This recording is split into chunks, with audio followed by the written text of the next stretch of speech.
नमस्कार, स्वागत है आप सभी का एक बार फिर से उत्कर्ष क्लासेस के नीट जेई यूट्यूब चैनल पे। बच्चों को काफ़ी परेशानी होती है। जैसे मान लो ये कमेंट में भी मैंने देखे थे कि बच्चा पढ़ रहा है कोई एक चैप्टर द्विघात समीकरण, क्वाड्रेटिक इक्वेशन, और उसको यदि ये ढूंढने हैं कि क्वाड्रेटिक इक्वेशन में से 2020 सितंबर वाले अटेम्प्ट में जेई मेन में कौन कौन से इक्वेशन आए, तो वो एक एक शिफ्ट का पेपर निकाल के ढूंढता है कि भैया क्वाड्रेटिक इक्वेशन के चैप्टर क्वेश्चन कहाँ हैं और हमें सॉल्व करने हैं। तो बच्चों यहाँ पर आप लोगों को अब से हर सब्जेक्ट में टॉपिक वाइज अलग अलग जो आ रहे हैं क्वेश्चन जेई मेन के अंदर हर अटेम्प्ट में या जेई एडवांस के अंदर, तो टॉपिक वाइज प्रत्येक क्वेश्चन को अलग से डील करके पार्ट वाइज धीरे धीरे हर चैप्टर के यहाँ पर वीडियो आपको मिलेंगे उत्कर्ष के चैनल पे। तो आज स्टार्टिंग करते हैं बच्चों मैथमेटिक्स के अंदर, और थंबनेल में आपने चेक किया होगा प्रोबेबिलिटी जो चैप्टर है, प्रोबेबिलिटी से रिलेटेड जितने भी शिफ्ट हुए थे, 10 पेपर अलग अलग हुए थे, दो पेपर हर रोज 2 शिफ्ट होते थे, 2 सितंबर से लेकर 6 सितंबर तक। तो जेई मेन में पूछे गए सारी शिफ्ट में जो प्रोबेबिलिटी का क्वेश्चन आया है, और हर शिफ्ट में एक क्वेश्चन तो आया है, तो टोटल 10 क्वेश्चन तो हो गए जेई मेन 2020 सितंबर में पूछे हुए। और बच्चों जेई एडवांस 2020 में जो 3 क्वेश्चन पूछे गए थे वो भी इसी सेशन में आपको प्रोबेबिलिटी पूरा टॉपिक वाइज, अगला लेक्चर आएगा वो अगले टॉपिक का आएगा, क्रमचय संचय परमुटेशन कॉम्बिनेशन का, ऐसे टॉपिक वाइज वीडियो आपको मिलेंगे, है ना। तो प्रोबेबिलिटी की शुरुआत करते हैं बच्चों, देखिएगा।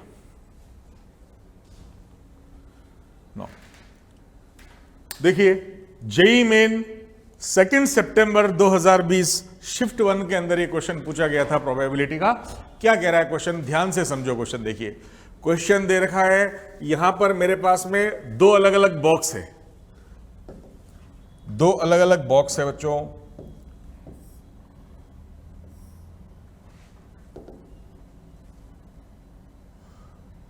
Box 1 and box 2। बॉक्स 1 जो है उसके अंदर मेरे पास में 30 पत्ते हैं, 30 कार्ड्स है, और उसके ऊपर नंबर लिखा हुआ है 1 से 30 तक। 1 से 30 तक जो मेरे पास में नंबरिंग वाले कार्ड्स है वो है बॉक्स 1 में, और बॉक्स 2 में जो है वो 20 कार्ड है जिसके ऊपर नंबरिंग करी हुई है 31 से लेकर 50 तक। कुल 50 कार्ड्स है, 50 पत्ते हैं, 1 से 50 तक उसके ऊपर नंबरिंग मार्क की हुई है। 1 से 30 वाले जो पत्ते हैं वो बॉक्स 1 में हैं, और 31 से 50 वाले जो पत्ते हैं बच्चों वो बॉक्स 2 में डाले गए हैं, ठीक है। और यहाँ पे क्या कह रहे हैं ये, कि एक बॉक्स रैंडमली हमने सेलेक्ट किया है, उसमें से एक पत्ता निकाला है जो कि प्राइम नंबर नहीं है, which is not a prime number. ऐसा क्वेश्चन में दे रखा है, not a prime number. Probability बताओ कि वह पहले बॉक्स में से निकला हो। तो बच्चों पहले हमने एक बॉक्स सेलेक्ट किया, उसमें से एक पत्ता निकाला, यह दे रखा है कि पत्ता प्राइम नंबर नहीं है। फाइनल कंक्लूजन दे रखा है, बीच वाली प्रोबेबिलिटी, इंटरमीडिएट प्रोबेबिलिटी पूछ ली है। It was the question of Bayes theorem बच्चों। तो यहां पर हमें क्या करना है, सबसे पहले तो क्या हो रहा है, एक बॉक्स सेलेक्ट हो रहा है। तो चाहे फर्स्ट बॉक्स सेलेक्ट हो चाहे सेकंड बॉक्स सेलेक्ट हो, दोनों की प्रोबेबिलिटी बराबर होगी, हाफ एंड हाफ, ठीक है। और यहां पर हमारे को यह दे रखा है कि कार्ड जो निकल रहा है it is found to be a non prime number. Card जो निकल रहा है वो कैसा है, वह प्राइम नंबर नहीं है, नॉन प्राइम नंबर है बच्चों, ठीक है। कार्ड जो निकल रहा है वो अभाज्य नहीं है, नॉन प्राइम नंबर है, ठीक है।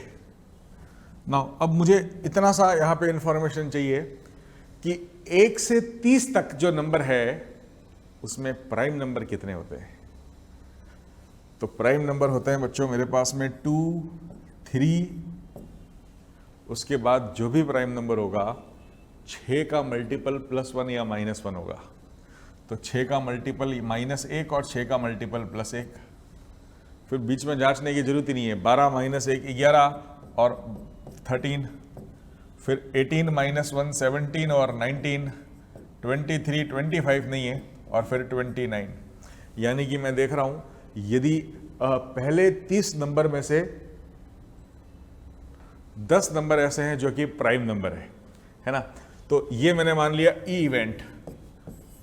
अब मेरे को बच्चों यदि मैं पहला डब्बा सिलेक्ट होता है, यानी कि पहले डब्बे में से मैं कार्ड निकाल रहा हूं, पहले डब्बे में से मैं कार्ड निकाल रहा हूं, उसके नॉन प्राइम होने की प्रोबेबिलिटी क्या हो जाएगी? नॉन प्राइम नंबर होने की प्रोबेबिलिटी। टोटल पत्ते हैं 30 और जिसमें से नॉन प्राइम है 20, तो नॉन प्राइम होने की प्रोबेबिलिटी हो गई 2/3। और इसी प्रकार से यदि मेरा बॉक्स सेकंड होता है सिलेक्ट, मतलब मैं सेकंड बॉक्स में से एक पत्ता निकाल रहा हूं, उसके नॉन प्राइम होने की प्रोबेबिलिटी क्या होगी? तो इसमें कौन कौन से प्राइम नंबर है भाई? 31 हो गया, 37 हो गया, 41 हो गया, 43 हो गया और 47 हो गया। 5 प्राइम नंबर है 20 में से। तो प्राइम नंबर 5 है और प्राइम नंबर नहीं हो, उसकी प्रोबेबिलिटी हो जाएगी 15/30, जो कि हो गया हाफ। क्लियर?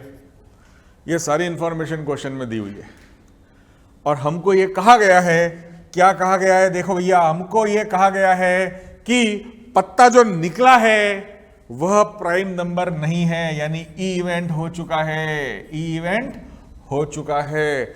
और प्रोबेबिलिटी बतानी है कि जो पत्ता निकला है वह पहले बॉक्स में से निकला हो, पहला वाला बॉक्स सेलेक्ट हो, इसकी प्रोबेबिलिटी बताओ। तो बच्चों बेस थ्योरम लगेगा, ऊपर वाला अपॉन नीचे वाला इज इक्वल टू ऊपर वाला इनटू इसका रेसिप्रोकल उल्टा नीचे वाला, यानी कि पत्ता नॉन प्राइम निकलने की probability that will be calculated by total probability theorem. ठीक है, तो अब आप देखिएगा, पहला डब्बा सेलेक्ट हो जाए उसकी प्रोबेबिलिटी क्या हो गई मेरे पास? अच्छा, ये यूं ही लिख देते हैं और नीचे जो आएगा, नीचे probability of happening of event E, यानी ई इवेंट होने की प्रोबेबिलिटी, यानी जो पत्ता निकल रहा है वो नॉन प्राइम हो, उसकी प्रोबेबिलिटी डिपेंड करेगा डब्बा कौन सा सेलेक्ट हुआ है। पहला डब्बा सेलेक्ट हुआ है और पहले डब्बे सेलेक्ट होने के बाद में जो पत्ता निकल रहा है वो नॉन प्राइम है, या दूसरा पत्ता सेलेक्ट हुआ है और दूसरा पत्ता सेलेक्ट होने के बाद में जो पत्ता निकाल रहे हैं वो नॉन प्राइम है। नाउ इसके अंदर अपन एक काम करते हैं, वैल्यू पुट कर देते हैं। पहला डब्बा सेलेक्ट होने की प्रोबेबिलिटी हाफ, पहला सेलेक्ट हुआ हो 2/3। सिमिलरली नीचे आ जाएगा, पहला डब्बा सेलेक्ट हो और उसमें से जो पत्ता निकले वो नॉन प्राइम हो जाए, या दूसरा डब्बा सेलेक्ट हो और उसमें से जो पत्ता निकले वो नॉन प्राइम हो जाए। तो मेरे पास में आंसर आ जाएगा, ऊपर तो 1/3, नीचे 1/3 प्लस 1/4। अरे भैया ये क्या कर रहे हो? 15/30 नहीं है यहाँ पर पत्ते तो 31 से 50 ही है, तो इसकी प्रोबेबिलिटी हो जाएगी मेरे पास में यहाँ पर 3/4। ठीक है, 1/2 इंटू 3/4, तो यहाँ पर आ जाएगा मेरे पास में 1/3 अपॉन 1/3 प्लस 1/8, 3/8। ठीक है ना, उसको सॉल्व करेंगे तो मेरे को मिलेगा, ऊपर तो 1/3 है ही है, नीचे मेरे पास में है 24, एलसीएम लूंगा तो ऊपर चला जाएगा 24, तो ऊपर 8 आ जाएगा, डिनोमिनेटर में आ जाएगा बच्चों 8 प्लस 9, 9 और 8 कितने हो गए? 9 और 8 हो गए मेरे पास में 17, तो 8/17 आंसर आ रहा है। 8/17 आंसर है क्या? बिल्कुल, option number 1 is the correct one, 8/17 is the correct answer. एक बार फिर से समझो बच्चों, क्वेश्चन क्या कह रहा है? क्वेश्चन कह रहा है मेरे पास में 2 बॉक्स है, पहले बॉक्स में 30 कार्ड्स है जिसके ऊपर नंबर है 1 से 30 तक, और दूसरे बॉक्स में 20 कार्ड्स है 31 से 50 तक, उसके ऊपर नंबर मार्क किए हुए हैं।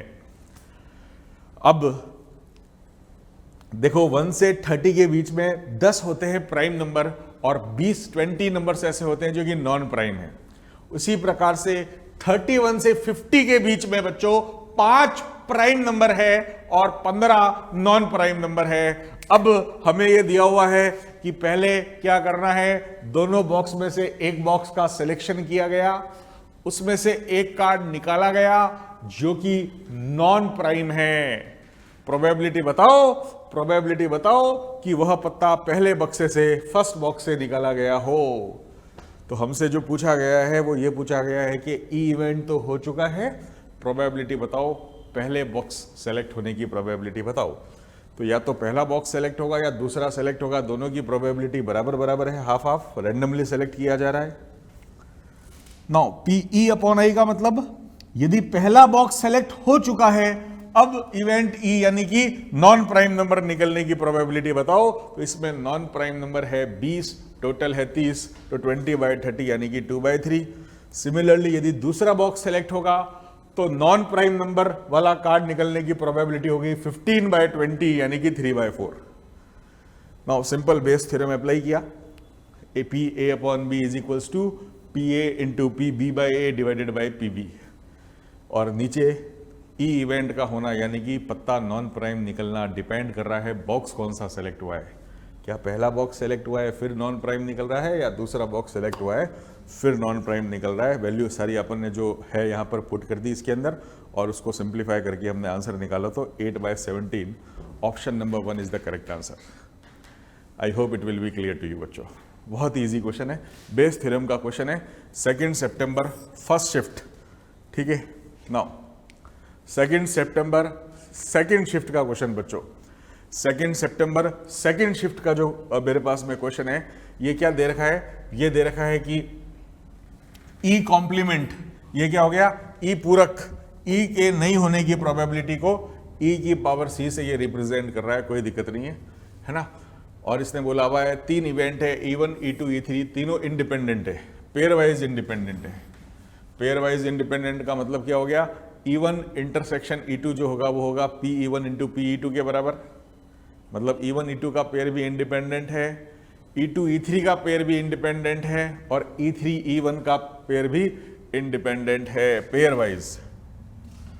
ठीक है, तो हमसे बोला क्या गया है, हमसे पूछा गया है भैया प्रोबेबिलिटी बताओ किस चीज की, E2 का नहीं होना, E2 कॉम्प्लीमेंट, इंटरसेक्शन E3 का नहीं होना, E3 कॉम्प्लीमेंट अपॉन E1 की प्रोबेबिलिटी बता दो भाई। तो हम तो कंडीशनल प्रोबेबिलिटी हम पढ़ते हैं बच्चों, कंडीशनल प्रोबेबिलिटी में हम फॉर्मूला देखते हैं, A के होने की प्रोबेबिलिटी जब B पहले से हो चुका हो that will be equals to PA intersection B upon PB, यही पढ़ते हैं हम। तो सिंपल सा फॉर्मूला लगाना है बच्चों,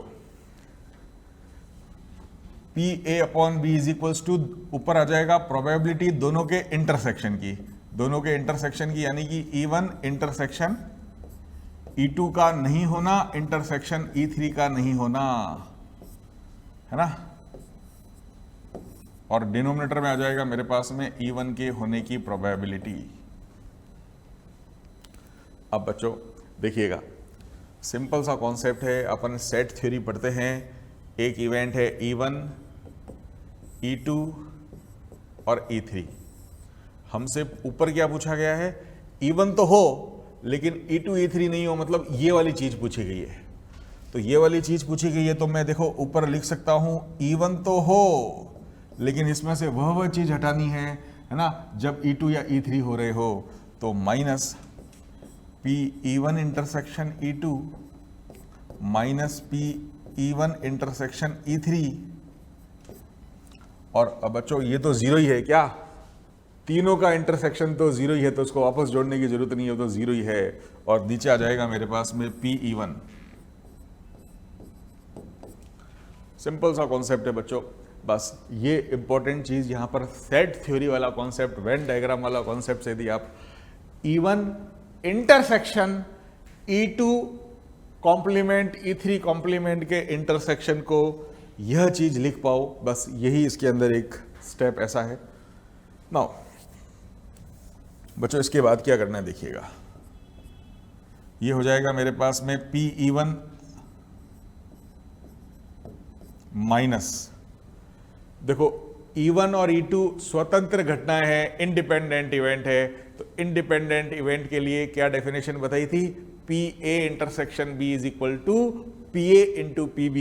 तो E1 इंटरसेक्शन E2 का जो प्रोबेबिलिटी है that will be equals to probability की E1 हो जाए और E2 हो जाए, minus P E1 intersection E3 हो जाएगा P E1 into P E3, और डिनोमिनेटर में मेरे पास में पड़ा है P E1.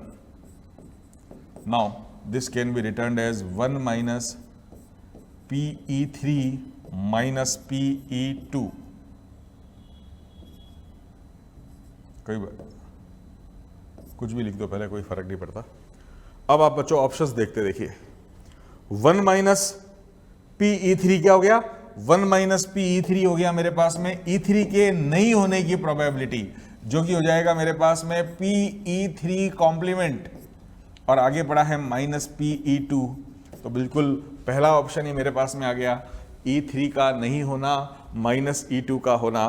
तो बहुत ही आसान सा, केवल वेन डायग्राम की बेसिक नॉलेज जिस बच्चे को है ना, आराम से इस क्वेश्चन को सॉल्व कर सकता है. इसके अलावा कंडीशनल प्रोबेबिलिटी का फॉर्मूला लग रहा है PA अपॉन B, A के होने की प्रोबेबिलिटी जब B पहले से हो चुका है, डेट इज इक्वल्स टू दोनों का इंटरसेक्शन की प्रोबेबिलिटी आती है न्यूमरेटर में, और नीचे वाले की प्रोबेबिलिटी आती है डिनोमिनेटर में. तो I hope it will be clear to you. Clear? Now देखते हैं बच्चों, ये आया था मेरे पास में 2 सितंबर के सेकंड शिफ्ट का क्वेश्चन है ये. Now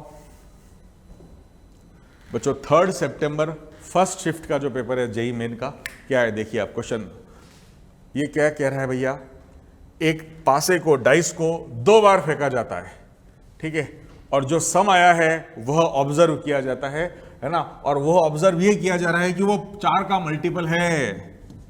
it is observed that sum is a multiple of 4 when 2 dice are thrown simultaneously. क्या बात है.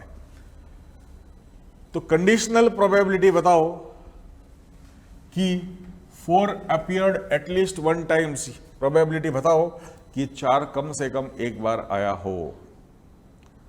बच्चों थोड़ा सा दिमाग लगाया जाए तो 10th स्टैंडर्ड का क्वेश्चन है ये. कोई ज़्यादा इसमें प्रोबेबिलिटी की कोई भी ऐसी चीज़ काम में नहीं आ रही है जो हम 11th-12th में पढ़ते हैं. इसने क्या बोला है, इसने ये दे रखा है कि जब पेयर ऑफ डाइस 2 पासों को एक साथ हम फेंक रहे हैं, तो यह दे रखा है कि सम जो है वो 4 का मल्टीपल तो है ही है, 4 का मल्टीपल तो है ही है. प्रोबेबिलिटी बताओ कि कम से कम एक डाइस में 4 आ जाए, इसकी क्या प्रोबेबिलिटी होगी.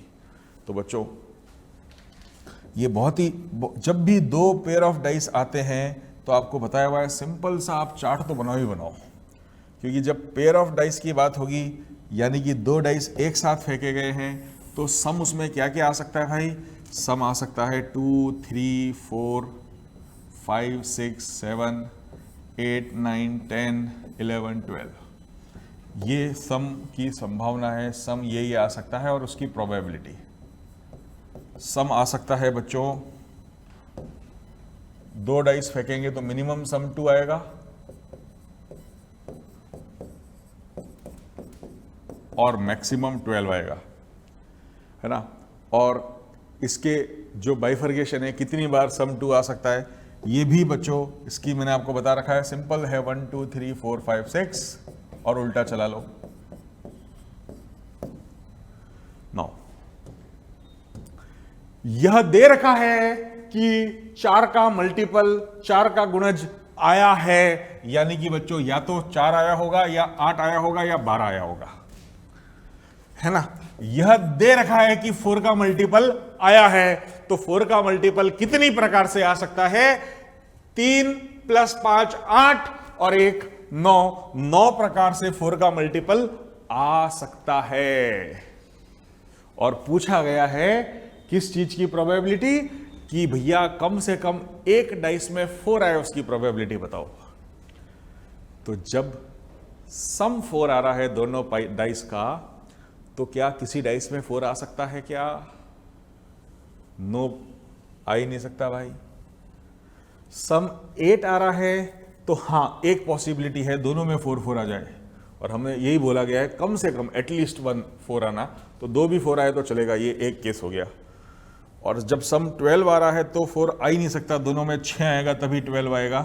तो बच्चों यदि यह दे रखा है कि दोनों डाइस का सम 4 का मल्टीपल है, प्रोबेबिलिटी बतानी है किसी न किसी डाइस में 4 आ जाए, तो सम 4 का मल्टीपल 9 प्रकार से हो सकता है, जिसमें से केवल एक ही ऐसी संभावना है जब डाइस में 4 आएगा, वो भी कब, जब सम 8 हो रहा है। तो 4,4 is the only possible case जिसमें डाइस में 4 आ रहा है। इसके अलावा इन तीनों केस में कभी भी डाइस में 4 नहीं मिलेगा।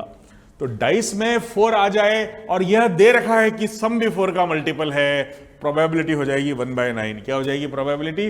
1/9 प्रोबेबिलिटी हो जाएगी बच्चों। तो this was the question asked in JEE main 3 सितंबर को जो पेपर हुआ था, फर्स्ट शिफ्ट का क्वेश्चन है ये। और इसी दिन सेकंड शिफ्ट का जो पेपर क्वेश्चन है वो आया था बच्चों। देखिए, the probability that randomly select chosen 5 digit number is made from exactly 2 digit, है ना। चुनी गई 5 अंकों की संख्या किन्हीं 2 संख्या से बनी हो, उसकी प्रोबेबिलिटी बताओ। देखिए क्वेश्चन ये क्या कह रहा है, ये कह रहा है कि एक 5 डिजिट की नंबर मैंने लिया है रैंडमली, कोई भी ले लिया, प्रोबेबिलिटी बताओ कि वह 5 डिजिट का नंबर में एग्जैक्टली 2 ही डिजिट काम में आ रही है। तो प्रोबेबिलिटी क्या होता है भाई? Probability is the ratio of the number of favourable cases upon total cases. अनुकूल स्थितियां बटा कुल स्थितियों की अनुपात, वही प्रायिकता कहा जाता है। तो हमारे को यहां पर यह दे रखा है कि 5 डिजिट का एक नंबर हमने रैंडमली सेलेक्ट किया है। तो बच्चों 5 डिजिट के कितने नंबर होते हैं?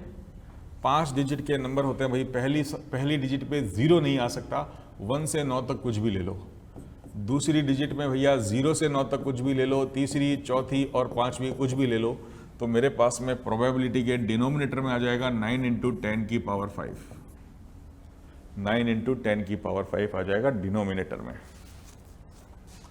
और न्यूमरेटर में क्या आएगा? न्यूमरेटर में आएगा बच्चों मेरे पास में एग्जैक्टली केवल 2 ही अंक से वो 5 डिजिट की संख्या बनी हो, वो हो गए मेरे फेवरेबल केसेस। तो 5 डिजिट की ऐसी कितने नंबर होंगे जिनको एग्जैक्टली 2 डिजिट की सहायता से बनाया जाएगा? तो इसमें बच्चों मैंने एक काम किया, 0 मैंने पहले हटा दिया, 0 को साइड में रखो। व्हेन 0 इज नॉट यूज्ड, 0 जब काम में नहीं आ रहा है, मतलब 5 डिजिट की जो मेरे पास में नंबर बनेगा 1 से 9 तक किन्हीं 2 डिजिट से बनेगा। तो किन 2 डिजिट से बनेगा? तो पहले 9 डिजिट में से 2 डिजिट का सिलेक्शन किया 9C2 प्रकार से, और उन 2 डिजिट को या तो यहां पे या यहां पे या यहां पे या यहां पे या यहां पे रखने के तरीके हो गए 2 की पावर 5। भाई टोटल केस में तो ये आ गया कि कोई भी डिजिट हो सकती है 0 से लेकर 9 तक। तो पहली डिजिट 0 नहीं होगी, तो 9 × 10 की पावर 4, क्योंकि पहली डिजिट लेने के 9 तरीके और बाकी 4 डिजिट लेने के 10 तरीके। तो 9 × 10 की पावर 4 तो हो गया total number of case. Favourable case में क्या चीज है बच्चों? केवल 2 डिजिट की सहायता से ही मेरे को 5 डिजिट के नंबर बनानी है। तो वह 2 डिजिट कौन सी? तो पहले मैंने 1 से 9 तक 9 डिजिट में से 2 डिजिट का सिलेक्शन किया 9C2 प्रकार से, और उन 2 डिजिट से 5 डिजिट की नंबर बनानी है तो 2 की पावर 5 प्रकार से। लेकिन बच्चों 2 की पावर 5 में यदि सारी डिजिट सेम हो गई, वो केस भी इंक्लूड हो गए, लेकिन मेरे को वो केस इंक्लूड नहीं करने हैं। क्वेश्चन में क्लियरली मेंशन है एग्जैक्टली 2 डिजिट तो होनी ही होनी चाहिए, है ना। तो एग्जैक्टली 2 डिजिट तो होनी चाहिए। तो मैंने इसमें से क्या किया भाई? इसमें से 2 केस सब्ट्रैक्ट कर लिए। कौन से 2 केस? वह 2 केस सब्ट्रैक्ट कर लिए जब जो 2 डिजिट, जब सारे के सारे डिजिट सेम हो, है ना, या जब 0 में काम में ले रहा हूं तो एक 0 ले रहा हूं तो दूसरी डिजिट इन 9 में से कोई भी एक हो सकती है, तो 9C1। अब बच्चे 0 काम में ले रहा हूं और एक डिजिट इसमें से सेलेक्ट हो गई है, पर यहां पर 0 तो आ नहीं सकता है, तो जो सेलेक्ट हुई है वही यहां आई एक ही प्रकार से, और यहां पर कोई भी 2 की पावर 4 प्रकार से इसको भर सकते हैं अपन।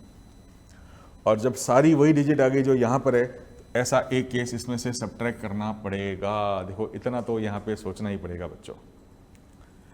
5 डिजिट की टोटल डिजिट हो गई मेरे पास में 9 इंटू 10 की पावर 4। अब ऐसी 5 डिजिट की नंबर जिसमें एग्जैक्टली 2 डिजिट काम में आ रही है, तो 0 हटा दिया तो 0 के अलावा बाकी 2 डिजिट काम में आ रही है। 9C2 प्रकार से 2 डिजिट का सिलेक्शन करेंगे और उन 2 डिजिट से 5 डिजिट के नंबर बनेंगे 2 की पावर 5। लेकिन जब सारे डिजिट सेम हो गए वो केस मेरे को नहीं चाहिए, तो ऐसे 2 केस बनते हैं, तो 2 इसमें से सब्ट्रैक्ट कर लिया। या 0 में यूज में ले रहा हूं, तो 0 जब यूज में ले रहा हूं तो एक डिजिट कोई और लेनी पड़ेगी पहले 9 में से, तो 9C1 और एक 0 यानी 2 डिजिट आ गई मेरे पास में। और अब 5 डिजिट का नंबर बनाना है, 0 और एक और डिजिट मेरे साथ में है, तो पहली डिजिट 0 नहीं हो सकती है, तो इसको तो वही होगा जो दूसरी डिजिट सेलेक्ट हुई है। यहाँ कुछ भी हो सकता है, 0 या सेलेक्टेड, 0 या सेलेक्टेड, 0 या सेलेक्टेड, 0 या सेलेक्टेड, तो 2 की पावर 4। लेकिन एक मैंने वो केस घटाया जब सारी डिजिट वही हो गई, जो यूनिट जो मैंने सेलेक्ट किए उसी से यदि मैं 5 डिजिट का नंबर बढ़ा दूँ, तो वह केस मेरे को नहीं लेना है। नाउ बच्चों, इसको सॉल्व करने पे हमारा आंसर आ जाएगा। देखिएगा मैंने क्या किया, डिनोमिनेटर में तो 10 की पावर 4 पड़ा है, 9 न्यूमरेटर से और डिनोमिनेटर से लेके मैंने काट दिया, तो 9C2 की वैल्यू होती है मेरे पास में 36, उसमें से 9 कॉमन लूंगा तो 4 बचेगा, यहां आ जाएगा 30, प्लस 9C1 पूरा कॉमन आ गया, यहां आ गया बच्चों 15, तो 30 इंटू 4 120 प्लस 15 हो गया 135 बटे डिवाइडेड बाय 10 की पावर 4। ये मेरे पास में प्रोबेबिलिटी आ गई कि 5 डिजिट का एक नंबर बना रहा हूं मैं, जिसमें से प्रोबेबिलिटी की उस 5 डिजिट के नंबर में एग्जैक्टली 2 ही डिजिट काम में आई है, दैट इज 135 135 अपॉन 10 की पावर 4। तो I hope it will be clear to you, अच्छे से समझ में आ गई होगी। आगे चलते हैं बच्चों।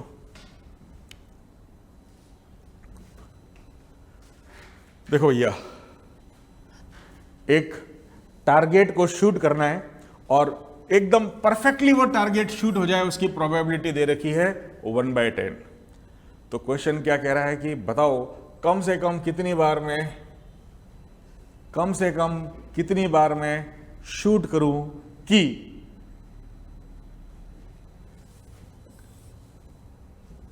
एटलीस्ट वंस, यानी कि कम से कम एक बार हिट होने की प्रोबेबिलिटी 1/4 से बड़ी हो। तो बच्चों ऐसे क्वेश्चन भी हमने सॉल्व किए हुए हैं। इवन एनसीईआरटी में भी ऐसा एक क्वेश्चन है कि सिक्के को उछाला जाता है, कम से कम कितनी बार उछाला जाए कि कम से कम एक हेड आने की प्रोबेबिलिटी इससे ज़्यादा हो जाए।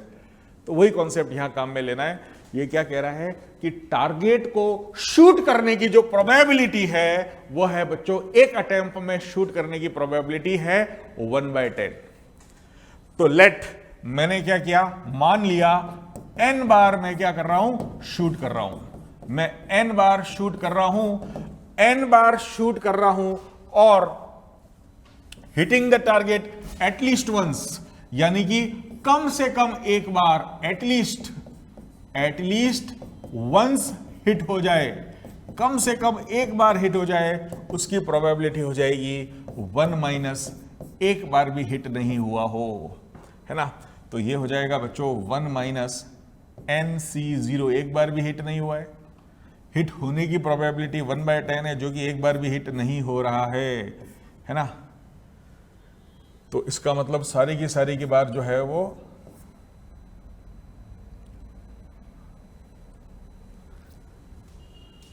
हिट होने की प्रोबेबिलिटी 1/10 है ना। और मैं तो क्या कह रहा हूं, हिट हो रहा है क्या, तो probability of a man hitting a target is 1/10। एक बार हिट होने की प्रोबेबिलिटी 1/10 है। तो हिट तो हो ही नहीं रहा है, सारी की सारी बार मेरे पास क्या है, यही मामला सेट हो रहा है। तो ये चीज क्या होनी चाहिए, that should be greater than 1/4। Now according to question, देखिए क्वेश्चन वाला क्या कह रहा है, क्वेश्चन वाला कह रहा है कि कम से कम n शूट यदि अपन करते हैं तो बताओ n की मिनिमम वैल्यू क्या होगी जिसमें कम से कम एक बार हिट होने की प्रोबेबिलिटी 1/4 से ज्यादा हो। तो बच्चों पहले हम क्या कर रहे हैं, पहले निकाल रहे हैं कम से कम एक बार हिट होने की प्रोबेबिलिटी। तो कम से कम एक बार हिट होने की प्रोबेबिलिटी कैसे निकालेंगे भाई? या तो एक बार हिट हो, या 2 बार हिट हो, या 3 बार हिट हो, या n की n बार हिट हो। इतनी लंबी सीरीज करके नहीं निकालेंगे। कम से कम एक हिट होने की प्रोबेबिलिटी निकलेगी 1 माइनस एक बार भी हिट नहीं हो रहा है ना?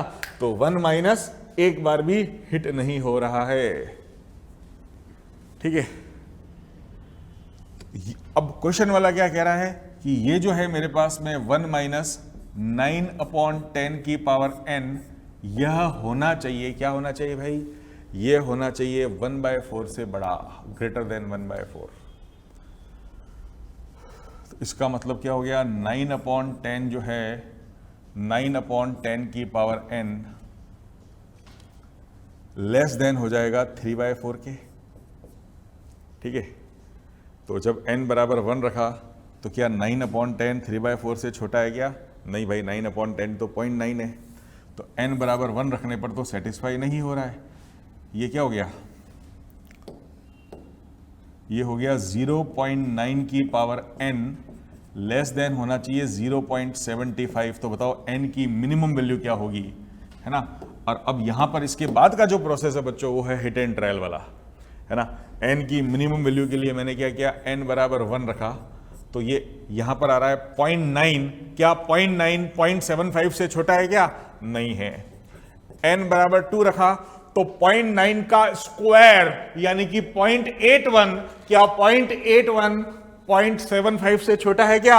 नहीं है। जैसे ही मैंने n बराबर 3 रखा, भैया 9 का क्यूब होता है 729, तो यहां पर आ जाएगा 7.29। हाँ भैया, जैसे ही n बराबर 3 रखा तो यह क्वांटिटी 0.75 से छोटी मिल गई। तो n की मिनिमम वैल्यू जो होगी वो होगी मेरे पास में 3, है ना? निम्नतम प्रयासों की संख्या कितनी हो जाएगी? 3। Minimum value of attempt is 3 such that come से कम एक बार हिट होने की प्रोबेबिलिटी 3/4 से बड़ी हो जाए। ठीक है, 1/4 से बड़ी हो जाए। क्लियर है बच्चों? ऐसा क्वेश्चन हमने कर रखा है। एटलीस्ट 1 का जब भी क्वेश्चन आ जाए 1 माइनस एक भी ना हो से कर लो बस, और इसमें 2 बार इनइक्वालिटी लगा दी है। नाउ अगेन 4 सितंबर का सेकंड शिफ्ट का जो पेपर है उसके अंदर ये क्वेश्चन पूछा गया था।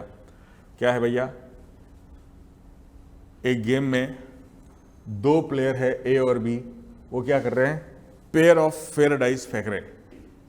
फिर से क्वेश्चन आया बच्चों पेयर ऑफ फेयर डाइस का। तो जब भी पेयर ऑफ फेयर डाइस का क्वेश्चन आए, ये बात ध्यान होनी चाहिए कि सम 2 आ रहा है तो कितनी प्रकार से आ रहा है, सम 3 आ रहा है तो कितनी प्रकार से आ रहा है। तो हमारे माइंड में जस्ट ये टेबल तो बनी जानी चाहिए।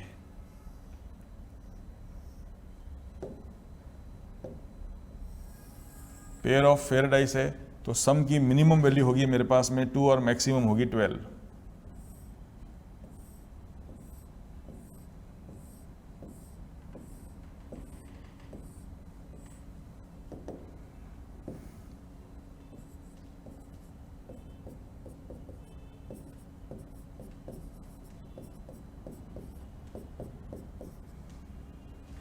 सम और वेज कितने तरीके हैं? 1 2 3 4 5 6 और उल्टा चला लो 5 4 3 2 1, ये हमें पता है। और गेम क्या है बच्चों? 2 लोग हैं, 2 प्लेयर है, 2 खिलाड़ी है ए और बी। ठीक है, बारी बारी से, है ना? पेयर अपने अपने बारी बारी से क्या कर रहे हैं? पेयर ऑफ डाइस को उछाल रहे हैं। पहले ए उछाल रहा है, फिर बी उछाल रहा है, फिर ए उछाल रहा है, फिर बी उछाल रहा है।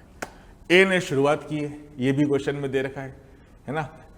और ये इस प्रकार से गेम खेल रहे हैं कि यदि ए जीतेगा कब? जब ए का सम 6 आ जाएगा बी के 7 आने से पहले। और बी जीतेगा कब? जब बी के 7 आ जाएगा ए के 6 आने से पहले। क्या बात है, ऐसा गेम खेला है भाई। ए पेयर ऑफ डाइस फेंक रहा है, ए के जैसे ही 6 आ जाएगा तो ए जीत जाएगा, और बी के जैसे ही 7 आ जाएगा तो बी जीत जाएगा। ए के पहले 6 आया, बी के पहले 7 आने से तो ए जीतेगा, दिखती बात है। और बी कब जीतेगा? बी बोला भाई मैं तो सम 7 आएगा तो मैं जीतूंगा, और ए कह रहा है मैं सम 6 आएगा तो जीतूंगा, है ना। तो अब जैसे ही कोई जीतता है गेम खत्म हो जाएगा। प्रोबेबिलिटी बताओ कि ए जीते। भैया ए कब जीतेगा? जब ए के क्या आ जाएगा? 6 आएगा, बी के 7 आने से पहले। तो देखिएगा ए के जीतने की प्रोबेबिलिटी क्या होगी? या तो ए पहले अटेम्प्ट में ही जीत जाए, इसका मतलब पहली बार ही सम 6 आ जाए, या ए पहली बार में ना जीते तो भैया बी को भी पहली बार में नहीं जिताना है, मतलब बी जो दूसरी बार बी फेंक रहा है उसमें 7 नहीं आना चाहिए। 6 भले आ जाए बी के 6 आने से कोई फर्क नहीं पड़ेगा, बी के 7 आते ही बी जीतेगा। बी के 6 आएगा तो बी नहीं जीतेगा, और ए के 7 आएगा तो ए नहीं जीतेगा।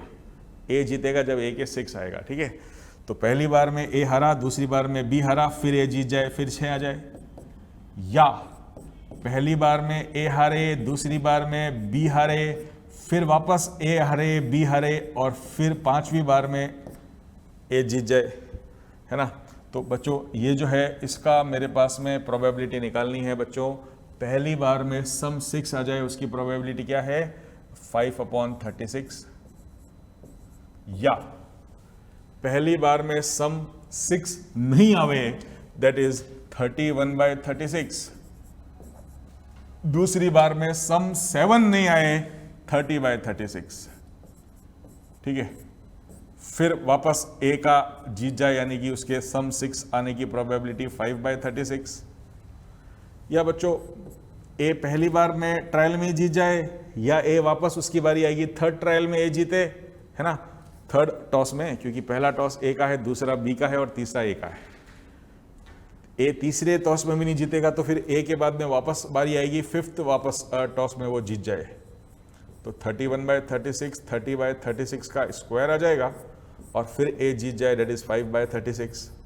और ऐसी सीरीज बनेगी बच्चों इनफाइनाइट तक, है ना। तो अनंत गुणोत्तर श्रेणी इनफाइनाइट जीपी सीरीज का सम होता है a/1 - r, ठीक है। तो यहां पर मैं प्रोबेबिलिटी जो है ए की प्रोबेबिलिटी, उसकी वैल्यू आ जाएगी फर्स्ट टर्म यानी कि a 5/36 अपॉन 1 - r हो जाएगा 31/36 इंटू 5/6। 30/36 को 5/6 लिखा जा सकता है। नाउ एलसीएम लिया तो आया 36 इंटू 6, तो ऊपर आ जाएगा मेरे पास में 5 और नीचे का 36 चला जाएगा, 6 और ऊपर आ जाएगा। डिनोमिनेटर में आ जाएगा 36 इंटू 6 यानी कि 216 माइनस 31 इंटू 5 यानी कि 155। तो ये आ गया 30/61, ठीक है, 30/61। तो 30/61 प्रोबेबिलिटी है, ए के जीतने की प्रोबेबिलिटी हो गई 30/61। Option number 4 is the correct answer. I hope आपको समझ आया होगा। क्या है गेम? गेम ऐसा नहीं है कि जिसके पहले सम 6 आ जाएगा वो जीत जाएगा, नहीं। ए जीतेगा जब उसका सम 6 आएगा, और बी जीतेगा जब उसका सम 7 आएगा। तो बी के जीतने से पहले ए जीत जाए, यानी कि बी के सम 7 आने से पहले ए का सम 6 आ जाए, उसकी प्रोबेबिलिटी निकालनी है। तो या तो ए पहली बार में ही 6 लिया है, या ए के पहली बार में 6 नहीं आया है तो बी के भी 7 नहीं आना चाहिए, क्योंकि बी के 7 आते ही बी जीत जाएगा। तो बी के भी 7 ना आए तो वापस ए को चांस मिलेगी, तो ए के 6 आ जाए, और यही सीरीज जा रही है। तो ये एक इनफाइनाइट जीपी सीरीज बन रही है बच्चों, और जिसका सम हमने लगाया a/1 - r, तो हमारी प्रोबेबिलिटी आ गई 30/61। नाउ ये क्या कह रहा है? 4 फेयर डाइस, 4 एकदम शुद्ध पासों को 27 बार इंडिपेंडेंटली फेंका जाता है। तो बताओ एक्सपेक्टेड नंबर ऑफ टाइम कितनी बार? कम से कम 2 डाइस या तो 3 देवे या 5 आवे, कम से कम 2 डाइस में या तो 3 आवे या 5 आवे। उसकी हमें मीन वैल्यू पूछी है, एक्सपेक्टेड वैल्यू पूछी है ना, प्रत्याशा पूछी है। तो बच्चों एक्सपेक्टेशन मीन वैल्यू निकालने के लिए या तो ई एक्स होता है sigma X I P X I, या आपको बताया था बच्चों कोई एक्सपेरिमेंट है उसको एक बार करने पर सक्सेस पाने की प्रोबेबिलिटी P है और हार मिलने की, फेल होने की प्रोबेबिलिटी Q है, और यदि मैं उसको n टाइम्स रिपीट करता हूं, n बार एक्सपेरिमेंट को करता हूं, तो जो मीन वैल्यू है, माध्य है ना, एक्सपेक्टेड वैल्यू है, वह क्या आ जाएगा? वह आ जाएगा मेरे पास में NP के बराबर। क्लियर है? तो हम यहां पर सबसे पहले निकालते हैं बच्चों P। P मतलब क्या हो गया? 4 डाइस को 27 बार नहीं, केवल एक बार फेंकेंगे, 4 डाइस को केवल एक बार फेंकेंगे और 3 या 5 कम से कम 2 डाइस में आ जाए। तो कम से कम बोला यानी या तो 2 डाइस में आवे, या 3 डाइस में आ जावे, या चारों डाइस में क्या हो जाए? 3 या 5 आ जाए। तो बच्चों डाइस फेंकने पर 3 या 5 आने की प्रोबेबिलिटी होती है 2/6, केवल 3 आने की 1/6, केवल 5 आने की 1/6, 3 या 5 आने की हो गई 2/6। 2 बार सफलता मिल रही है तो 2 बार मेरे को असफलता भी मिलेगी। 3 बार सफलता मिल रही है तो 1 बार असफलता भी मिलेगी, है ना। चारों बार सफलता मिल जाए तो असफलता का नामो निशान ही नहीं रहेगा बच्चे। तो P की वैल्यू आ जाएगी मेरे पास में 4C2 होता है 6, ये हो जाएगा 1/3 का स्क्वायर और 2/3 का स्क्वायर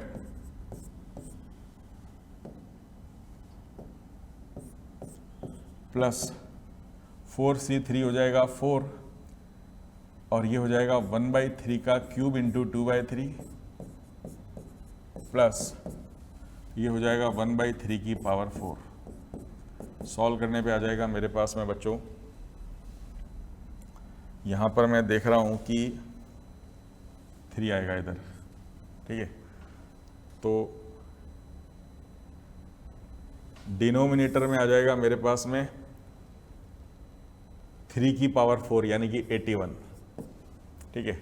और ऊपर आ जाएगा 6 इंटू 4 यानी कि 24, 4 इंटू 2 यानी कि 8 और 1, क्या 24 और 8 हो गया मेरे पास में 32 प्लस 1 हो गया 33। तो P की वैल्यू आ जाएगी 33/81 जो कि हो गया मेरे पास में 11/27। और एक्सपेक्टेशन यानी कि प्रत्याशा जो हमसे पूछी गई है, एक्सपेक्टेड वैल्यू जो हमसे पूछी गई है, मीन वैल्यू, एक्सपेक्टेशन का मतलब माध्य, मीन। और बच्चों एक्सपेरिमेंट को 27 बार करेंगे, एक बार करने की प्रोबेबिलिटी P है, n बार करेंगे तो मीन होता है NP के बराबर। तो भैया मीन की वैल्यू जब मैं कैलकुलेट कर रहा हूं तो n हो गया 27 और P हो गया 11/27। बच्चों सॉल्व करने पर आ जाएगा 11, यानी कि इसका आंसर, इसकी एक्सपेक्टेशन जो है वो होगी 11। इसका मतलब 4 पासे को यदि मैं 27 बार उछालता हूं तो 11 बार, कम से कम 2 बार 3 या 5 आने की प्रोबेबिलिटी होगी। ये हो गया एक्सपेक्टेशन, ठीक है। नॉट ये प्रोबेबिलिटी नहीं है, ये एक्सपेक्टेशन है, माध्य है। कितनी बार सफलता मिलेगी? तो एक्सपेक्टेड वैल्यू ऑफ सफलता इज 11, 11 बार सफलता मिलेगी 27 में से। तो आई होप, उम्मीद करता हूं बच्चों समझ में आ गया होगा आपको। आगे चलते हैं नेक्स्ट क्वेश्चन। ये था 5 सितंबर का फर्स्ट शिफ्ट वाला क्वेश्चन। 5 सितंबर के सेकंड शिफ्ट में क्या क्वेश्चन पूछा गया था? 5 सितंबर के सेकंड शिफ्ट में ये पूछा गया था कि अटैक कर रहे हैं, 50% संभावना है कि मेरे का एकदम फर्स्ट क्लास हिट लग जाए, अटैक एकदम सही लग जाए, ठीक है। और ये क्या कह रहा है कि कम से कम 2 हिट जरूरी है, क्या? कंप्लीटली डिस्ट्रॉय करने के लिए।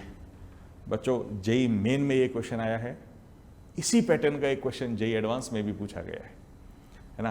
पहले अपन इस क्वेश्चन को सॉल्व करते हैं। देखिए क्या क्वेश्चन क्या है कि बम से मैं अटैक मार रहा हूं, 50% प्रोबेबिलिटी है मैं एकदम एक अटैम्प्ट में सक्सेसफुल अटैम्प्ट चला जाए, उसकी प्रोबेबिलिटी है 50%। लेकिन एक बम से सामने का ठिकाना खत्म नहीं होने वाला है, कम से कम 2 बम तो बहुत जरूरी है, ऐसा दे रखा है। कम से कम 2 हिट जरूरी है एकदम डिस्ट्रॉय करने के लिए टारगेट को। तो क्वेश्चन ये कह रहा है कि कम से कम बताओ मिनिमम कितनी बार बम फेंका जाए कि 99% संभावना हो जाए, कम से कम 99% संभावना हो जाए कंप्लीटली टारगेट डिस्ट्रॉय होने की। तो भैया कंप्लीटली डिस्ट्रॉय कब होगा? कंप्लीटली डिस्ट्रॉय होगा जब कम से कम 2 बार बम का एकदम सक्सेसफुली हिट हो जाएगा। तो माना लेट सबसे पहला काम यही है कि मैंने n बार बम फेंके, n बार बम फेंके तो कम से कम 2 बार बम सक्सेसफुली एकदम निशाने पर चले जाए, उसकी प्रोबेबिलिटी निकालनी है। तो फिर से बता रहा हूं, कम से कम 2 पूछा है तो ये 2, 3, 4, 5 इतनी सीरीज मत करो। कम से कम 2 का मतलब हो गया 1 माइनस एक भी हिट सही नहीं जाए या एक हिट सही चले जाए। ये 2 केस को मैं 1 में से सबट्रैक्ट करूंगा तो मेरे पास में वह केस बच जाएंगे जब कम से कम 2 सक्सेसफुल हिट हो रहे हैं। ठीक है, नाउ 1 माइनस एक भी हिट सक्सेसफुल नहीं गया है तो सक्सेसफुल हिट जाने की प्रोबेबिलिटी 50% है, वो एक भी नहीं है, यानी सारी की सारी बार मेरे को असफलता मिले। या एक सक्सेसफुल हिट चला जाए और बाकी n-1 बार सक्सेसफुल हिट ना जाए। ये जो चीज़ है 1 में से मैंने 2 केस घटा दिए तो मेरे पास में वह केस बच गए हैं जब कम से कम 2 बार एकदम परफेक्टली अपने को मिनिमम 2 एटलीस्ट 2 टाइम्स बम एकदम निशाने पे लगा है। तो ये हो जाएगा 1 माइनस n+1/2 की पावर n। ठीक है, और क्वेश्चन वाला क्या कह रहा है भाई?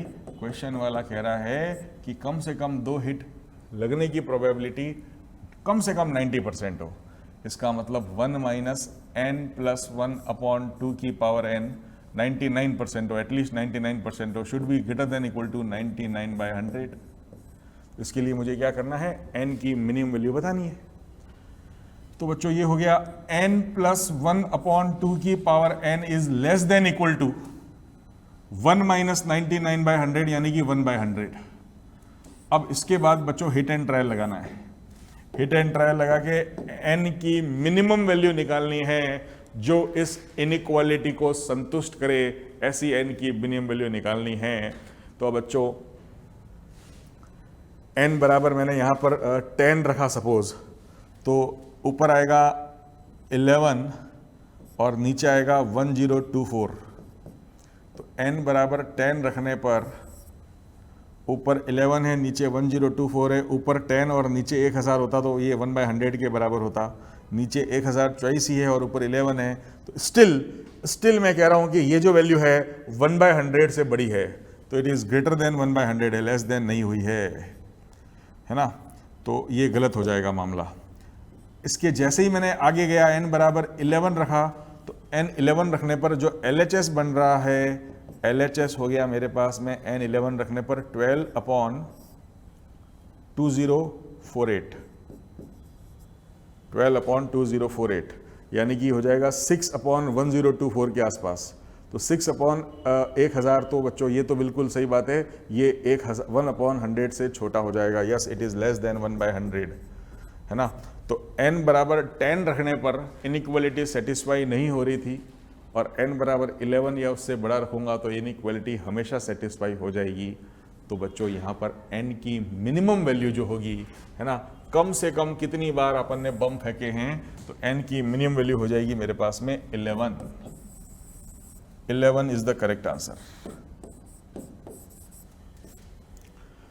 कम से कम 11 बार बम फोड़ूंगा तो कम से कम 2 बम सही लगने की प्रोबेबिलिटी 0.99 से ज्यादा होगी। ठीक है,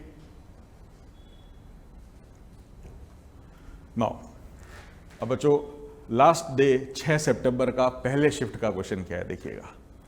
पहले शिफ्ट के अंदर प्रोबेबिलिटी का जो क्वेश्चन आया है कि पहले 11 कोई भी लगातार किसी भी क्रमागत 11 प्राकृत संख्या और 11 नेचुरल नंबर में से 3 नंबर का सिलेक्शन किया जाता है।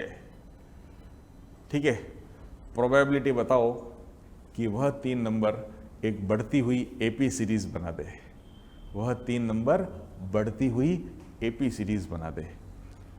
तो बच्चों कोई भी लगातार यदि मैं 11 कोई भी नेचुरल नंबर लेता हूं तो कोई भी हो सकते हैं, सपोज वो 1 से लेकर 11 तक ले लिए मैंने, क्या फर्क पड़ेगा उससे। और इसमें से प्रोबेबिलिटी बतानी है कि 3 नंबर सेलेक्ट करने पर वो एपी बन जाए, तो टोटल नंबर ऑफ केस 11 नंबरों में से 3 नंबर का सिलेक्शन करने का तरीका हो जाएगा 11C3।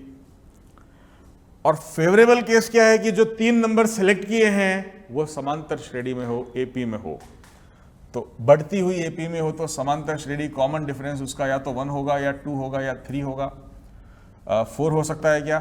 4 होने के लिए भैया 1 प्लस 4 हो गया 5 प्लस 4 हो गया 9, हाँ 4 भी हो सकता है। और कॉमन डिफरेंस 5 यदि मैं ले रहा हूं तो कॉमन डिफरेंस 5 लेने पर एक ही पेयर पॉसिबल है, 1, 6 और 11 बस। तो कॉमन डिफरेंस 5 लेने पर एक पेयर पॉसिबल है। कॉमन डिफरेंस 4 लेता हूं तो 1, 5, 9, 2, 6, 10 और 3, 7, 11, यानी कि 3 पेयर पॉसिबल है यदि मैं कॉमन डिफरेंस की वैल्यू 4 लेता हूं। कॉमन डिफरेंस 3 लेने पर हो जाएगा 5, कॉमन डिफरेंस 2 लेने पर हो जाएगा 7 और कॉमन डिफरेंस 1 लेता हूं तो बच्चों 9 पेयर पॉसिबल है। कैसे?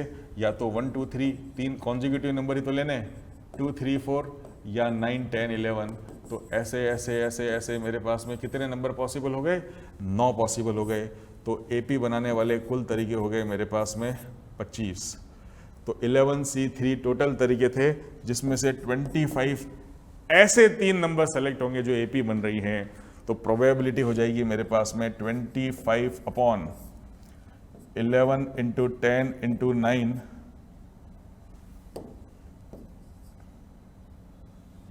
11 into 10 into 9 upon 3 into 2 into 1।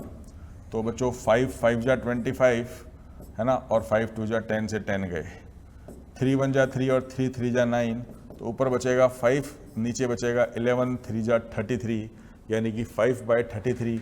Option number 3 is the correct answer. बहुत ही आसान सा क्वेश्चन बच्चे। 11 नंबरों में से 3 नंबर का सिलेक्शन करना है। प्रोबेबिलिटी बताओ कि तीनों नंबर एपी में हो। तो पहले 11 में से 3 सेलेक्ट कर लिए 11C3 प्रकार से, फिर देखा 3 एपी वाले नंबर कितनी प्रकार से सेलेक्ट हो सकते हैं। तो एपी के लिए हमने एक चीज़ डिफाइन कर ली, भाई कॉमन डिफरेंस 1 होगा तो कितने होंगे, कॉमन डिफरेंस 2 होगा तो कितने होंगे, सार्वंतर 3 होगा तो कितने होंगे, सार्वंतर 5 होगा तो कितने होंगे। बच्चों कॉमन डिफरेंस सार्वंतर 6 तो हो ही नहीं सकता, क्योंकि मैं 11 लगातार नंबरों में से 3 नंबर का सिलेक्शन कर रहा हूँ। कॉमन डिफरेंस 6 तो हो ही नहीं सकता, पॉसिबल ही नहीं है, क्योंकि कॉमन डिफरेंस में बीच में डिफरेंस 6 हो गया तो 6 और 6 12 तो डिफरेंस ही हो जाएगा। How it is possible? तो 0। ठीक है। और जेई मेन 2020 सितंबर अटेम्प्ट का लास्ट बार जो पेपर हुआ था 6 सितंबर को, सेकंड शिफ्ट, उसमें ये क्वेश्चन पूछा गया है बच्चों।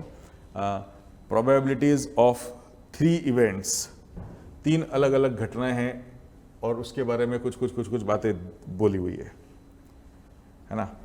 तो हमसे पूछा गया है कि यदि अल्फा की वैल्यू 0.85 से 0.95 के बीच में लाई कर रही है तो बताओ बीटा की वैल्यू कहाँ से कहाँ तक लाई करेगी। और 3 सेट बच्चों, प्रोबेबिलिटी का भले ही ये क्वेश्चन है, लेकिन मैं बता रहा हूँ ये बच्चे सेट थ्योरी जो पहला चैप्टर पढ़ते हैं 11th क्लास के अंदर, बस उसी से इसको सॉल्व कर सकते हैं। देखिए कैसे, देखिएगा कैसे।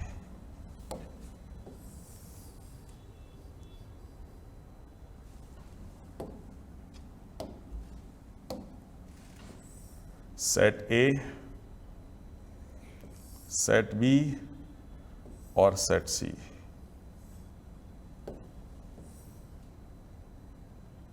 ठीक है, हमें बोला हुआ है बच्चों ये ए सेट है, ये बी है और ये सी है। तो हमेशा वेन डायग्राम को भरने का तरीका होता है उल्टा चलो। उल्टा चलो तो देखा हमने A intersection B intersection C, यानी कि यहां आ गया 0.2। ठीक है, बी इंटरसेक्शन सी बच्चों ये बीटा है, ये 0.2 है, तो ये हो गया बीटा माइनस 0.2। ठीक है, ए इंटरसेक्शन सी बच्चों 0.3 है, यहां 0.2 आया हुआ है तो यहां 0.1 आएगा। ए यूनियन बी दिया हुआ है 0.8 है ना, ए और बी दिया हुआ है 0.6 और 0.4, तो बच्चों ए इंटरसेक्शन बी हो जाएगा P A plus P B minus P A union B, यानी कि 0.6 प्लस 0.4 1 माइनस 0.8 0.2 हो गया मेरे पास में ए इंटरसेक्शन बी। ऑलरेडी यहां 0.2 है तो यहां 0 आ जाएगा। अब बात करते हैं पी ए, टोटल हमें पी ए दिया हुआ है 0.6 के बराबर, तो भैया ये पूरा 0.6 है, ये 0.2 और 0.1 तो ऑलरेडी आ चुका हुआ है, तो बचा हुआ 0.3 यहां आएगा। पी बी दिया हुआ है 0.4, तो इन सब का सम होना चाहिए 0.4, तो ऑलरेडी ये जो 3 मैंने यहां पर फिल किए हुए हैं इनका सम है बीटा, तो बच्चों इनका सम बीटा है तो यहां बचा हुआ आ जाएगा 0.4 माइनस बीटा। सिमिलरली इसी प्रकार से पॉइंट सी मुझे दिया हुआ है 0.5 के बराबर, तो अब मैंने देखा भैया ऑलरेडी इन तीनों का सम कितना आ रहा है 1.1 प्लस बीटा, तो बचा हुआ यानी कि 0.4 माइनस बीटा यहां आ जाएगा, ताकि पी सी यानी कि इन सब को जोड़ने पर मेरे पास में 0.5 आना चाहिए। तो बीटा बीटा तो कैंसिल हो गए, 0.2 कैंसिल हो गए, हाँ 0.5 आ रहा है। अब बच्चों मेरे को बोला हुआ है A union B union C जो है वो अल्फा के बराबर है, तो प्रोबेबिलिटी की A union B union C जो है क्वेश्चन में अल्फा दे रखा है, लेकिन हमारे डायग्राम से देखो इन सब का A union B union C का योगफल कितना आ रहा है, देखा तो 0.3 प्लस 0.1 0.4 प्लस 0.2 हो गया 0.6, 0.6 में मैंने ये जोड़ा तो 1 माइनस बीटा आ गया, 1 माइनस बीटा में मैंने ये जोड़ा तो मेरे पास में आ गया 0.8 वापस, क्योंकि बच्चों ये था मेरे पास में 0.6 में मैंने ये जोड़ा तो आ गया 1 माइनस बीटा, और इसमें बीटा माइनस 0.2 जोड़ा तो आ गया 0.8, फिर 0.2 जोड़ा तो वापस 1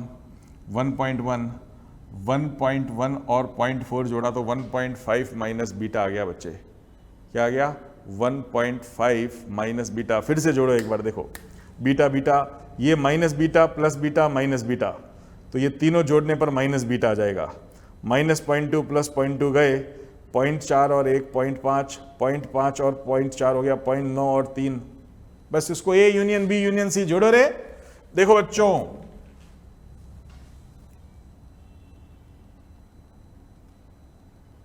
ये दो तो कैंसिल हो गए, 0.2 ये हो गया 1.2 माइनस बीटा, देखो 1.2 माइनस बीटा। फिर से आप इसको एक बार वापस देखो ये बीटा है और ये माइनस बीटा है, इन दोनों का सम आ रहा है मेरे पास में, कितना आ रहा है इन दोनों का सम बच्चों 0.2 में 0.2 जोड़ा तो 0.4, 0.5, 0.8 इसमें जोड़ोगे तो 1.2 माइनस बीटा आएगा, बिल्कुल परफेक्ट है।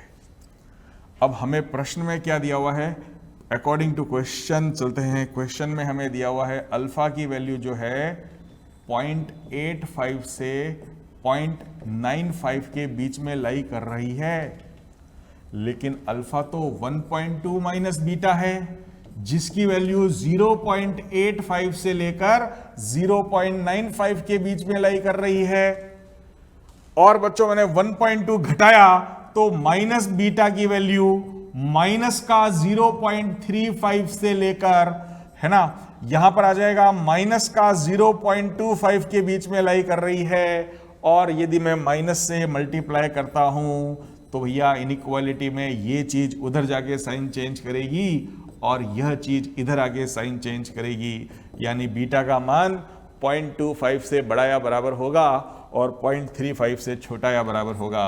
ऑप्शन नंबर 3 इसका एकदम सही आंसर है। सबुच्च सिद्धांत सेट थ्योरी पहला चैप्टर पढ़ने के बाद में भी ये क्वेश्चन बच्चों को दोगे प्रोबेबिलिटी का चिन्ह हटा के, तो बच्चों आराम से वो कर लेगा। तो बहुत ही आसान सा Venn diagram first chapter 11th class का सेट थ्योरी जो बच्चा पढ़ता है शुरू में, है ना, उसी पर बेस्ड क्वेश्चन है। बस प्रोबेबिलिटी लगा के दिया तो कंफ्यूज हो गए। बहुत ही ईजी क्वेश्चन है बच्चों ये, ठीक है। तो जेई मेन के अंदर जो 10 अलग अलग शिफ्ट में पेपर हुए थे, हर शिफ्ट का एक एक पेपर, हर शिफ्ट में एक एक क्वेश्चन तो प्रोबेबिलिटी का आया है, और सारे के सारे 10 शिफ्ट के 10 क्वेश्चन जो है हमने डिस्कस किए। तो इसका ये एनालिसिस निकलता है बच्चों, प्रोबेबिलिटी का क्वेश्चन तो जेई मेन में एक आना ही आना है, और एडवांस में तो बहुत ज़्यादा क्वेश्चन आते हैं। 3 क्वेश्चन आए थे, है ना, तो स्टार्ट करते हैं। एडवांस के अंदर देखें कैसे क्वेश्चन आया था। हाँ, ये एडवांस पेपर 1 का क्वेश्चन है। एडवांस पेपर 1 में ये क्वेश्चन आया था बच्चों, दो अलग अलग सिक्के हैं C1 C2 जिसमें हेड आने की प्रोबेबिलिटी जो है वो 2/3 और 1/3 है, ठीक है। और 2 बार उछालने पर अल्फा बार हेड आ रहा है। Alpha is the number of head. 2 बार उछालने पर C1 सिक्के को 2 बार उछालने पर अल्फा बार हेड आ रहे हैं, और C2 सिक्के को 2 बार उछालने पर बीटा बार हेड आना। Beta is the number of head. Beta क्या है, कितनी बार हेड आ रहे हैं जब C2 सिक्के को 2 बार उछाला जा रहा है। तो प्रोबेबिलिटी बताओ कि इस इक्वेशन के मूल वास्तविक एवं समान हो, रूट्स रियल और इक्वल हो। तो बच्चों x² minus alpha x plus beta बराबर 0 के रूट्स मूल वास्तविक और समान होने के लिए, रियल और डिफरेंट होने के लिए डेल्टा 0 के बराबर होना जरूरी है। यानी कि बच्चों b² alpha square minus 4 beta 0 के बराबर होना जरूरी है, और अल्फा स्क्वायर माइनस 4 बीटा 0 के बराबर होना के लिए क्या है बच्चों, देखिएगा अल्फा और बीटा है क्या क्या। अल्फा और बीटा है भाई सिक्के को 2 बार उछालने पर हेड आना। कितने हेड आ रहे हैं, ये अल्फा और बीटा है। तो जब सिक्का 2 बार उछलेगा तो हेड या तो 1 बार भी नहीं आएगा, या 1 बार आएगा, या 2 बार आएगा। मतलब अल्फा बीटा की वैल्यू हो सकती है 0, 1 या 2। और इसको सेटिस्फाई करने के लिए अल्फा और बीटा की जो वैल्यू होगी वो होगी या तो दोनों 0 0 हो जाए, है ना, या अल्फा 2 बीटा 1 हो जाए। तो अब देखो इसकी प्रोबेबिलिटी निकाल लेते हैं अपन। अल्फा 0 का मतलब क्या हो गया, पहले सिक्के को 2 बार उछाला, दोनों बार हेड 1 बार भी नहीं आया, तो हेड आने की प्रोबेबिलिटी है 2/3, ठीक है। हेड 1 बार भी नहीं आ रहा है तो पहली बार भी टेल, दूसरी बार भी टेल, या ठीक है। ये तो हो गया अल्फा 0 होने के लिए। और बीटा 0 हो जाए इसका मतलब क्या हो गया, बीटा 0 हो जाए इसका मतलब दूसरे सिक्के में भी क्या हो रहा है, हेड 1 बार भी नहीं आ रहा है, तो हेड आने की प्रोबेबिलिटी 1/3 है। हेड आ ही नहीं रहा यानी दोनों बार टेल आ रहा है, तो 2/3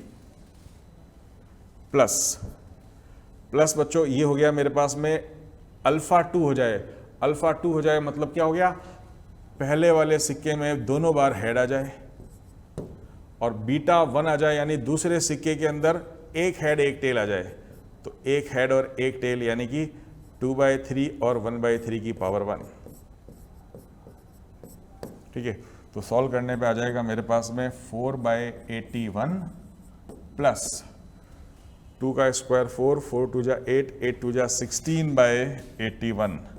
तो 16/81 प्लस 4/81 हो जाएगा 20/81 जो है, which is option number B option. 20/81 is the correct answer.